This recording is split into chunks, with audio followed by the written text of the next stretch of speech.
Today's video is proudly sponsored by the bike-friendly Independence Hotel in Independence, Oregon. And speaking of Oregon, today I'm going to review the Cinder by Scharen Cycles based in Ashland, Oregon. It's a gravel bike that dares to question the gravel bike that the industrial road complex has thrust upon us. Find out what I like and dislike about it in this video. Welcome back, Pathless Peddlers, and if you're new to the channel, if you're into non-competitive cycling, riding, party pace, you have found your people. Hit that subscribe button. Most of the gravel bikes, as we know them, have basically evolved from modified road and cross geometries. Fairly steepish head angles in the neighborhood of 71 to 72.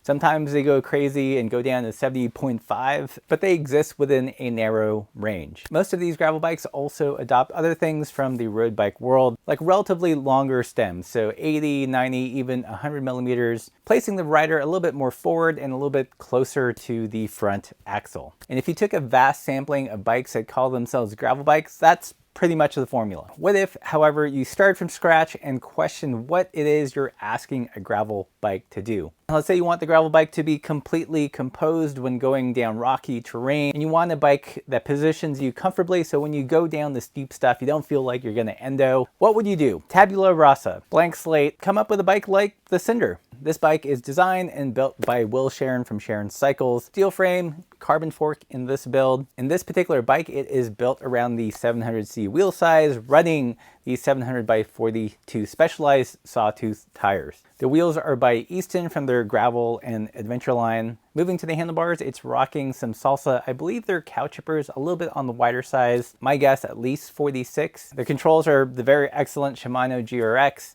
and you'll notice that the stem is this very tiny, stubby stem. That becomes an important detail later on. Moving to the back of the bike, you'll notice the frame has this nice, gorgeous, slightly curved top tube. Harkening back to maybe clunkers or cruiser bikes of old. The bike also has a dropper post. I replaced the stock saddle with one of my favorite saddles. This is a saddle by Ergon. The cranks are GRX with a 40-tooth chainring, and in the rear we've got an 11 to 46 cassette and a GRX rear derailleur. This particular bike is stripped bare of mounts, but because it's a custom bike, if you wanted mounts, you could spec those out. Overall weight of the bike on our scales, as you see it here with the pedals and the saddle and the cages, comes into at 11 kilograms or just around 24 pounds, which I think is pretty good. There's no like stupid light components on this, so you definitely could get it closer to that 20-pound range if you wanted. In terms of componentry, nothing too crazy, but if you take its silhouette and compare it with the cookie cutter gravel bike you get these days,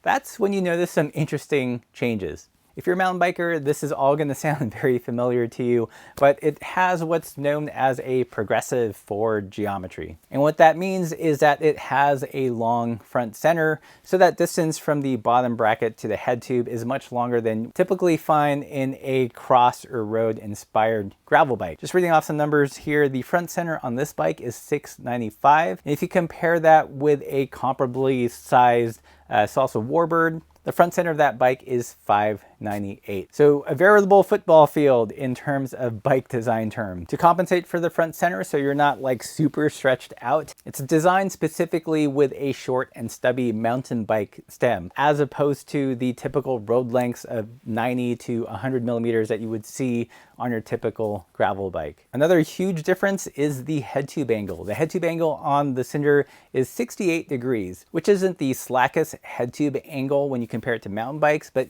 when you compare it to the typical road or cross inspired gravel bike, it's just crazy talk. And what this amounts to is a bike with high trail. The calculated trail with these angles and this tire size comes into about 90, 92. I know what you're thinking, but Jan Heinz said that low trail bikes are the shiznit. He probably didn't use that word specifically, but you know what I mean. So here's the thing. Let's step back for a second and just assume that high or low trail bikes, they're neither good nor bad, but they have certain attributes that excel under certain circumstances. And I have to admit, when I first started seeing gravel bikes using this progressive forward geometry, wasn't a fan. I had my assumptions of what a bike like this would ride, but I have to say I've been pleasantly surprised the more time I've spent with this bike. Before we talk about that, I should tell you about where you should ride next. If you're in the Pacific Northwest and are looking for a bikey destination where you can ride road and gravel and drink some wine and stay in the amazing Independence Hotel, which is bike friendly. It has bike work stands. Each room has bike parking. It's bonkers. And you should definitely check out today's sponsor, the Independence Hotel. They have awesome bike amenities set in a beautiful part of Oregon. They've also worked closely with the Chamber to create Bike Indie Oregon. This is the best of the best rides in the area. So whether your pleasure is tarmac or the grav, long rides, short rides, everything between, you can find the best of the best rides there on Bike Indie Oregon. And when you're done riding, kick up your feet, drink some wine at the Independence Hotel. All the relevant links down below. I test rode the Cinder on my typical gravel test course and also took it on a little bit more single track. When I first hopped on the bike, there definitely was a sensation of, whoa, this feels kind of weird. Feels really different from other gravel bikes I have ridden. I cleansed my mind of all the assumptions of how I thought a gravel bike should ride and just took it for a spin and let it guide me. On flat pavement and flat gravel, the bike rode just like a bike. Definitely more pep than a touring bike, probably not as jumpy as a road bike. Most notable is the overall feeling of stability in the front. Because of the high trail and the wide handlebars, the bike always felt composed, despite the fact it had 42mm tires, which is actually much smaller than I usually ride. So on flat terrain, no problem whatsoever. Going uphill, this is where things got interesting. This is also where if you have certain expectations of how a bike should handle,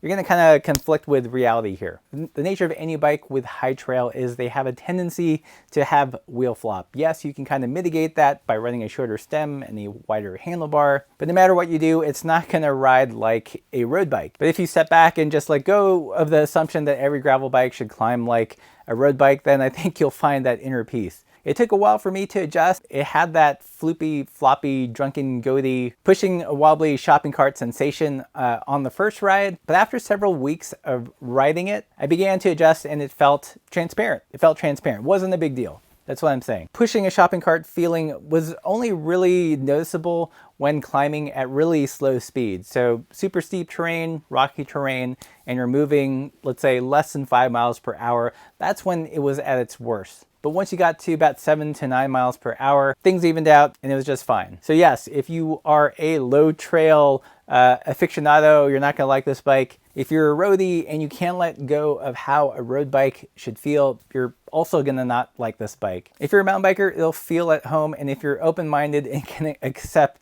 different experiences on a bike, then it will surprise you. Another interesting thing I noticed when climbing on this bike, even on steep, dusty terrain with these tires that aren't super wide or grippy, I was actually holding traction pretty well. And I credit this a lot to the geometry of the bike. Whereas on a road or cross-inspired bike, if you're standing out of the saddle, a lot of your weight is over the front wheel and it becomes really hard to keep that rear wheel from slipping. However, because of the progressive forward geometry, which has a slack head tube angle, it naturally pushes you into the middle of the bike. It was much easier to maintain rear wheel traction. There were stretches of road and trail where I knew if I stood up and climbed, it would break traction. And this bike did an awesome job of not breaking loose. And that was my first aha moment where, there are benefits to this design when climbing. In terms of going downhill, this is where the bike was truly at its element. Because of the high trail, it was generally unperturbed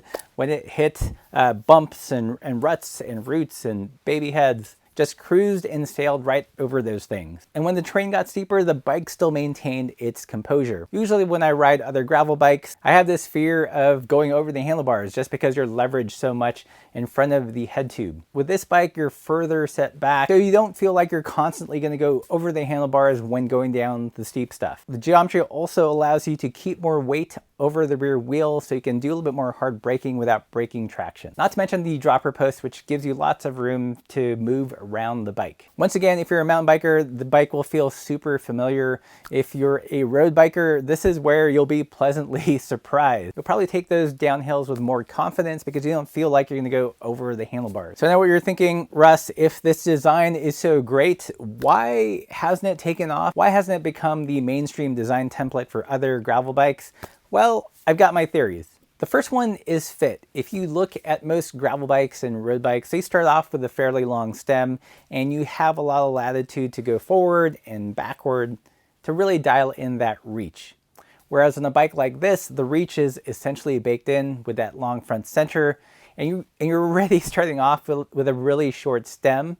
If you require something shorter, it's kind of hard to do. I think for best results for a bike like this, you'd probably want to go custom. So that's reason number one, designing a size range of bikes that will fit most people is going to be really challenging. Reason number two is racing. Let's face it, the bike industry at large is going to cater to the people at the pointy end of gravel events and gravel races. And those people are going to be riding road or cross-inspired gravel bikes because that's what they're used to. Long stem, really aero, more road-like. And I don't see any of them riding a bike like this because this bike excels more when things get really chonky and technical. And big marquee events are essentially road cycling events. And because of that, I don't think the big brands like Trek, Giant, Specialized, Cannondale are gonna all of a sudden change their bike geometry, even if this excels really well at chunky downhills. Because at the end, they're still catering to the industrial road complex. But that's what I think. Let me know what you guys think. If you have any questions, leave those in the comments below. If you like this content, visit our sponsor or stop by the gift shop and buy some stickers, patches, and pins. It's how we keep the lights on, people, and bring you this content. And as always, keep the supple side down.